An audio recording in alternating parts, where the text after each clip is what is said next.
السلام علیکم ناظرین، میں ہوں احسان خان اور آپ دیکھ رہے ہیں ہمارا YouTube channel Ehsan reaction with احسان۔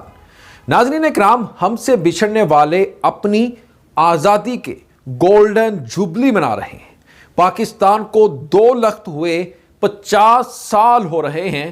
بنگلہ دیش والے بہت خوش ہیں، انہوں نے بہت ترقی کی ہے، ان کی معیشت ہم سے کہیں مضبوط ہے۔ ناظرین اکرام، ان کا ٹکا ہمارے روپے سے بہتر پوزیشن میں ہے۔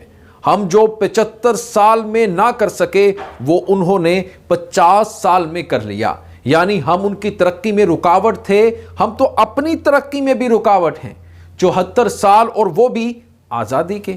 ان کے بعد ہمیں اخلاقی طور پر، سیاسی لحاظ سے، اقتصادی حوالے سے جہاں ہونا چاہیے تھا ہم وہاں نہیں ہیں ناظرین۔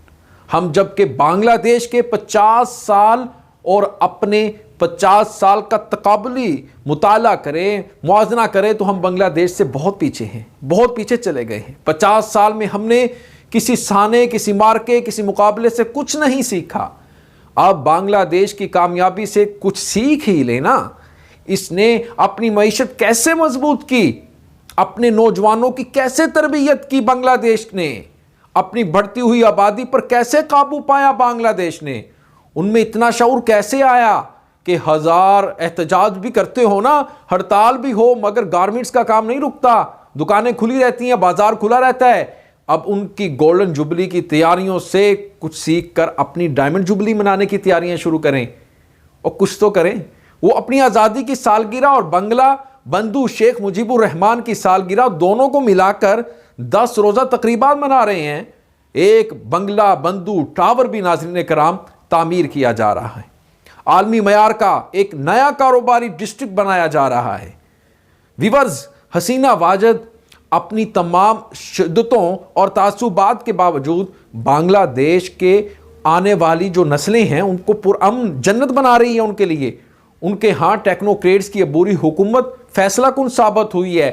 تمام پارٹیوں نے عہد کیا ہوا ہے کہ وہ کسی کرپٹ شخص کو الیکشن میں امیدوار نہیں بنائیں گے، اور اس کے ساتھ ساتھ نہ پارٹی میں رکھیں گے۔ اور پیارے دوستو، آنسو بہت بہائے جا چکے ہیں، خون بہت بہہ چکا ہے، لاشیں بہت گر چکی ہیں، ایک دوسرے پر الزامات بہت عائد ہو چکے ہیں۔ ہم نے 1971 کے سانحوں سے کچھ نہیں سیکھا، اپنی سیاسی ناکامیوں سے ہمیں کوئی سبق نہیں ملا، فوجی ہزیمت سے ہمیں کوئی ندامت نہیں ہوئی۔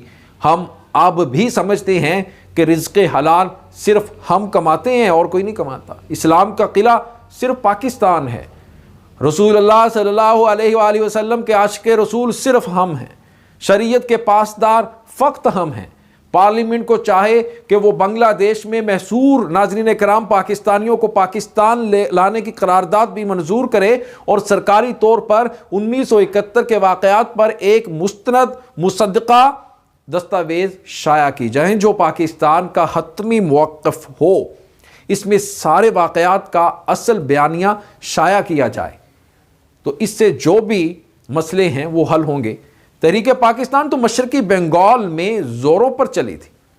بنگالی اگر الگ ہوتے وقت پاکستان کا نام خود رکھ لیتے، کیونکہ اکثریت تو ان کی تھی نا، تو پھر اس پاکستان کا کیا ہوتا؟ نظریہ پاکستان کہاں جاتا؟ اسلام کا قلعہ کسے بناتے؟ مشرقی پاکستانی بھائی ہم سے زیادہ سیاسی اور جمہوری شعور رکھتے تھے ویورز، اور اقتصادی طور پر بھی ان کی جو منصوبہ بندی تھی ہم سے کہیں بہتر تھی۔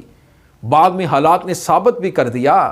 اور اس کے ساتھ ساتھ بنگلہ دیش کی نسبت ویورز پاکستان میں نسلی اور لسانی جو تعصبات پہلے سے کہیں زیادہ بڑھ گئے ہیں، مذہبی بلکہ فرقہ وارانہ شدت پسندی زیادہ ہوتی جا رہی ہے، لسانیت، صوبائیت اور اس کے ساتھ ساتھ نسلی عصبیت بہت زیادہ ہو گئی ہے۔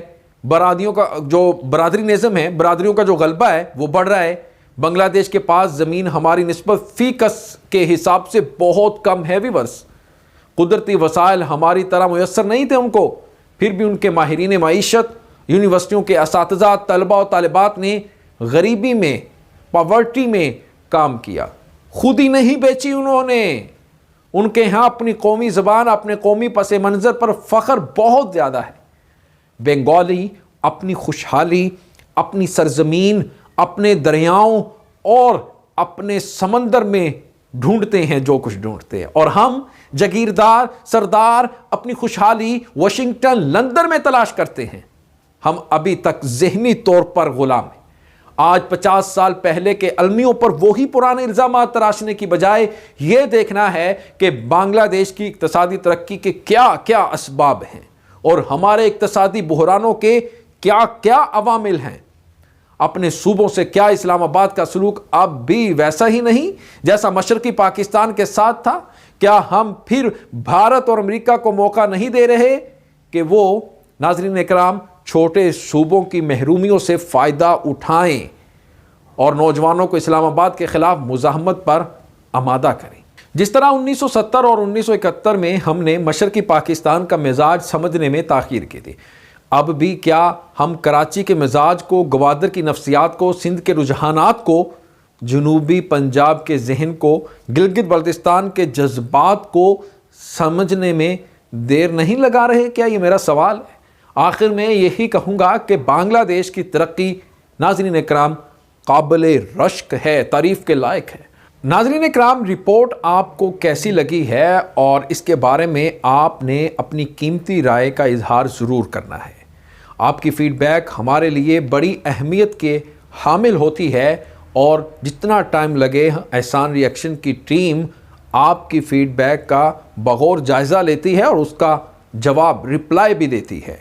اور اس کے ساتھ ساتھ اگر چینل کو ابھی تک آپ نے سبسکرائب نہیں کیا تو چینل کو بھی سبسکرائب کر لیں، بیل آئیکن بھی پریس کر دیں۔ یہ میں اس لیے کہتا ہوں تاکہ چینل جب آپ لوگ سبسکرائب کر لیں گے تو آپ کا اور ہمارا رابطہ یوں جڑا رہے گا، اور ہر آنے والی ویڈیو اپڈیٹس کے ساتھ آپ ہمارے ساتھ منسلک رہیں گے، جس کا فائدہ آپ کو لمحہ بلمحہ ڈیولپمنٹ کے بارے میں آگاہی ملتی رہے گی۔